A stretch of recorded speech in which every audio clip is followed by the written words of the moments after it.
तज्जयति परम ज्योति समम समस्तैरनंत पर्यायै दर्पण तले विशकला प्रतिफलति पदार्थ मालिका यत्र। श्री पुरुषार्थ सिद्धि उपाय ग्रंथ जी में आचार्य श्री उमा स्वामी जी महाराज 7 शील व्रतों का वर्णन कर रहे हैं, जिसमें हमने पहला दिग्व्रत समझ लिया है। आज हम देश व्रत के बारे में समझ रहे हैं। देश व्रत का लक्षण श्लोक नंबर 139 दोहराएंगे।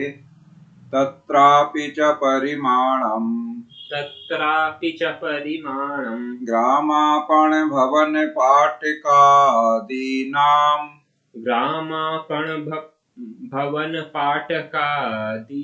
प्रविधाय नियत कालम्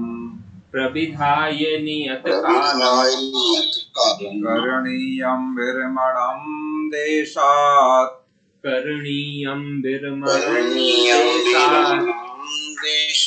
नित्य ग्राम गली बाजार भवनादि से निश्चित काल की उसमें बना सीमा नहीं बाहर भ्रमे देश व्रत यही।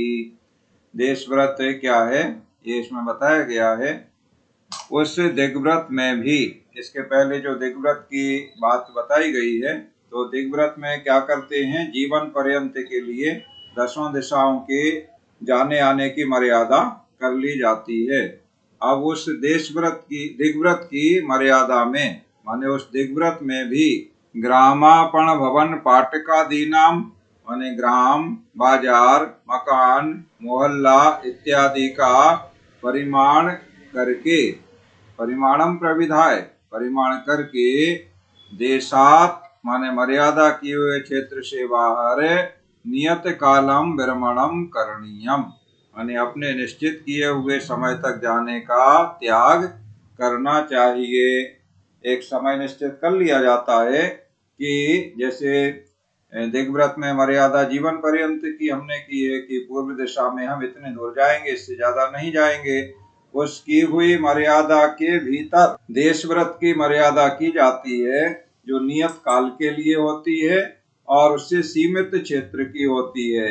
माने हम इतने दिन तक इतने क्षेत्र में जाएंगे या इस गली में जाएंगे या अपने नगर से बाहर नहीं जाएंगे, इस प्रकार की मर्यादा बाजार से, ग्राम से, गली से, मोहल्ले से, इस तरह से, मतलब ये क्या है, छोटे छोटी इकाई हैं।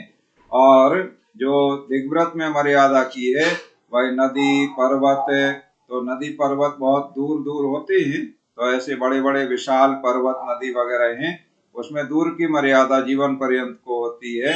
और यहाँ देश व्रत में गली, मोहल्ला, बाजार, ग्राम, इस प्रकार की मर्यादा, और सीमित समय के लिए, घंटे के लिए भी हो सकती है कि हम 1 घंटे, जैसे कोई मंदिर में है तो 1 घंटे उसे पता है कि हमें पूजा पाठ करना है, भक्ति करना है, तो 1 घंटे हम मंदिर से बाहर नहीं जाएंगे। ये भी हमारा देश व्रत हो गया, मर्यादा हो गई 1 घंटे की मर्यादा। और कम की भी हो सकती है, मिनटों में भी हो सकती है कि हम इतने मिनट तक तो इतने क्षेत्र से बाहर नहीं जाएंगे। इस प्रकार से जो मर्यादा की जाती है उसे देश व्रत कहा जाता है। श्लोक दोहराते हैं। तत्रापि च परिमाणम ग्रामापण भवन पाटकादीनां प्रविधाय नियत कालम करणीयम विरमणम देशात्।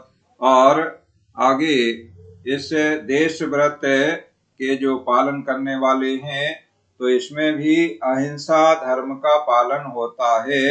ये बात यहाँ श्लोक नंबर 140 में बताई जा रही है। श्लोक दोहराइए। इति विरतो बहुदेशात्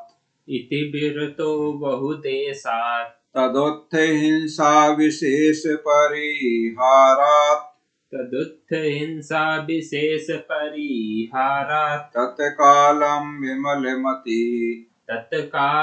विमलमति श्रेयत्य हिंसां विशेषेण श्रेयत्यहिंसां विशेषेण बहुक्षेत्र त्यागी विमल धीयो अधिक हिंसा त्याग से उस समय अधिकाधिक अहिंसा आश्रय रहता उसे।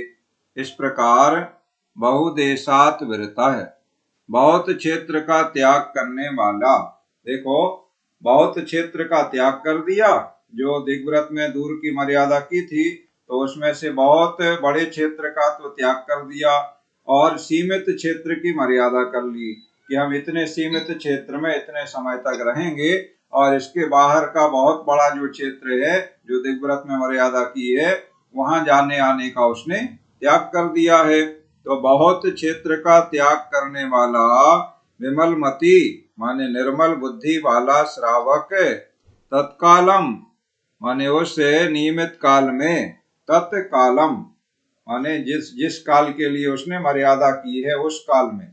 जैसे उसने 1 घंटे की मर्यादा की है तो 1 घंटे के लिए, 1 दिन की मर्यादा की है तो 1 दिन के लिए, किसी ने 4 महीने की मर्यादा की है या 1 महीने की मर्यादा की है, या हमारा कोई विशेष आयोजन है, पर्युषण वगैरह है या अष्टानिका है, इस प्रकार का कोई व्रत त्योहार वगैरह है धार्मिक, तो उतने समय के लिए अष्टानिका में 8 दिन के लिए कोई मर्यादा कर ले कि हम अपने नगर से बाहर नहीं जाएंगे या अपने जिले से बाहर नहीं जाएंगे। इस प्रकार की मर्यादा उसमें हो सकती है।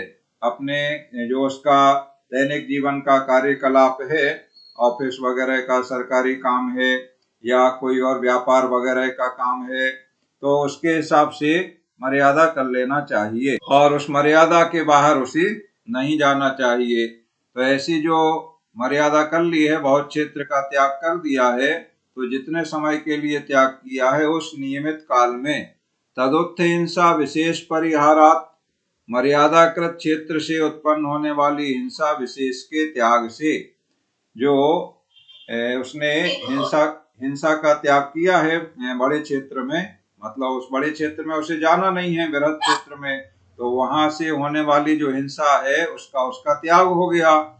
तो विशेषण माने विशेष रूप से अहिंसा श्रेयति, अहिंसा व्रत का आश्रय करता है। उतने विशाल क्षेत्र के आश्रित होने वाली जीवों की हिंसा मन से, वचन से, काय से, कृत कार्य अनुमोदना से, 9 कोटि से, उस विशाल क्षेत्र से होने वाली हिंसा का उसने त्याग कर दिया, तो अहिंसा धर्म का वह पालन करता है। इस प्रकार से वह पूर्ण रूप से, जैसे दिग्व्रत में होता है पूर्ण अहिंसा व्रत का पालन करने वाला, उसी प्रकार से देश व्रत में भी उस क्षेत्र के बाहर की जो उससे संबंधित हिंसा है उसका वह त्यागी होता है। तो अहिंसा धर्म का पूर्ण रूप से पालन करने वाला उस क्षेत्र की अपेक्षा कहलाता है। श्लोक दोहराते हैं। इति विरतो बहुदेशात् तदुत्थ हिंसा विशेष परिहारात् तत्कालम विमल मति श्रेयत्ते हिंसाम विशेषेण। इस प्रकार आज की क्लास में हमने देश व्रत के बारे में समझ लिया है। अब आगे गुणव्रत का तीसरा भेद है, जो अनर्थ दंड व्रत है, उसका कथन चलेगा। दिग्व्रत और देश व्रत का वर्णन 2-2 श्लोकों में ही किया गया है। जो आज दिग्व्रत और देश व्रत ये कंप्लीट हो गया और इस प्रकार आज की क्लास में पढ़ाई का कार्य पूर्ण होता है।